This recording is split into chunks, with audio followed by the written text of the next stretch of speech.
All of the grades that you see attributed to the prospects in this video will be coming directly from our football game plan scouting prospect rankings videos, where you can check out all 532 prospect rankings on our website at footballgameplan.com/FBGP scouting.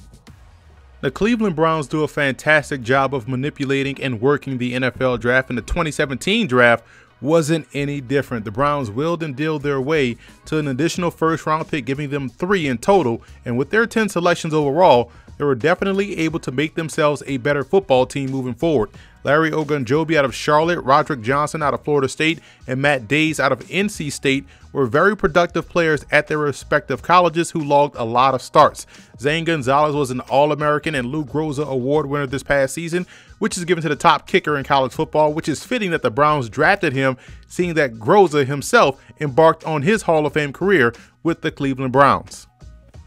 What I liked most about the Browns draft was the fact that they came away with their quarterback of the future in DeShone Kizer out of Notre Dame. Kizer's game and style is very similar to the late great Steve McNair. What stood out to me the most about the 6'4", 233-pound pocket passer is that he's battle-tested, having seen the highs and the lows of football. He's great situationally, which is of the utmost importance at the NFL level, and he's not afraid of pressure, which again is of the utmost importance to succeed as a quarterback at the next level. I've seen Kizer in action live versus Temple in 2015 on Halloween night, where all of those talents were on display versus a top 10 defense with 7 NFL draft prospects on that defense, and he led them to a comeback victory. Now, if the Browns fans can block out the noise coming from websites, local, regional, and national media, and also radio and podcast pundits, they'll see that they finally landed a guy that can get them back to the playoffs. Kizer will start week 1. He's the best quarterback on the roster. Let's not kid ourselves. This was a big-time haul for the Browns.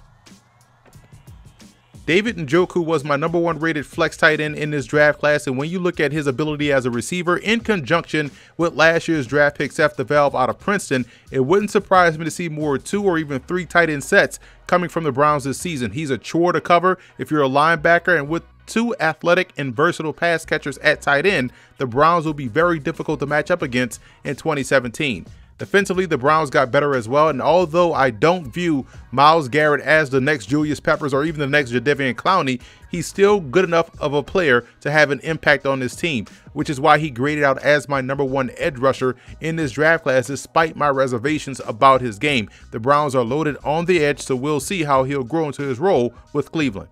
Jabril Peppers was my #1 rated strong safety prospect in his draft class. He's the perfect matchup guy on defense, which will change from week to week. One week he'll be responsible to be primarily a run defender. Another week he'll be required to match up versus a tight end. Some weeks a running back, sometimes a slot receiver, sometimes back deep. But the point is, wherever they need him, he has the football IQ, the athleticism, and the want to excel at any role. Due to the news that came out prior to the draft that caused Caleb Brantley out of Florida to fall, the Browns get my #2 rated defensive tackle prospect in the 6th round. Brantley is the type of guy that Greg Williams will love to work with because he already has, quote unquote, that attitude that he covets. Not to mention he's a highly disruptive player on both ends of defense. Before the injury, I was excited about Howard Wilson out of Houston this season for the Browns. Now that'll have to wait, but nonetheless, this was a great selection because Williams has very good press skills and also the ball skills to succeed as a pro.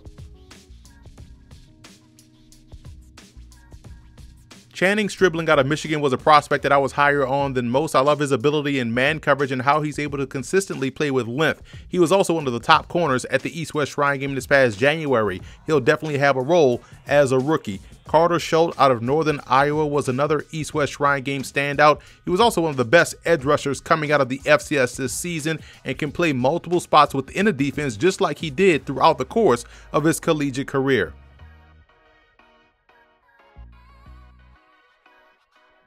The Browns got an A+ for their draft. They came away with 4 of Football Game Plan Scouting's top rated prospects and 1 prospect that was rated #2.